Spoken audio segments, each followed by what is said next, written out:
దుబాయ్‌లో lucky Bob birthday ముందు రోజు మేము AC duct clean చేయటానికైతే పిలిచామట.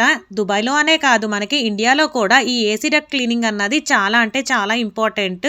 AC duct cleaning ఎందుకు ఇంపార్టెంట్ అంటే మనం ఏసీ డక్ట్ క్లీన్ చేసుకోకపోతే గనక డస్ట్ అన్నది పట్టేస్తది. ఆ డస్ట్ వల్ల ఏమవుతుందంటే మనకి హీటింగ్, కూలింగ్ సిస్టమ్ అన్నది మనకి సరిగ్గా వర్క్ అవ్వదు. అలాగే డస్ట్ ఎక్కువ ఉండటం వల్ల ఏమవుతుందంటే మనం ఏసీ ఆన్ చేయగానే ఆ గాలి వస్తది కదా! ఆ గాలికి మనకి కోల్డ్, కాఫ్ కూడా ఎఫెక్ట్ అవుతాయి. సో ఎవ్రీ 6 మంత్స్ వన్స్ మనం ఏసీ డక్ట్ క్లీనింగ్ అయితే తప్పకుండా చేయించుకోవాలి. వాళ్ళు మనకి బిఫోర్, ఆఫ్టర్ పిక్స్ తీసి చూపిస్తారు. డస్ట్ తుడిచారా, ఎంతున్నది ఏంటి అన్నది. మాకైతే 2 BHK కాబట్టి వాళ్ళైతే 400 dirhams అయితే మా దగ్గర తీసుకున్నారు. చూసారు కదా, 6 months వన్స్ క్లీన్ చేసుకున్నా కానీ మనకి ఇంత డస్ట్ అయితే వస్తుంది. సో ఫిల్టర్స్ అన్నవి ఎప్పుడు క్లీన్ చేసుకుంటూ ఉండాలి. థెర్మోస్టాట్ బట్టి అలాగే మనకున్న నెంబర్ ఆఫ్ బెడ్రూమ్స్ బట్టి కూడా ఏసీ క్లీనింగ్ ఛార్జ్ అన్నది వ్యారీ అవుతూ ఉంటుంది. సో ఏసీ క్లీనింగ్ అయ్యాక ఇవన్నీ కూడా వాష్ అయితే చేసుకోవాలి. సబ్స్క్రైబ్.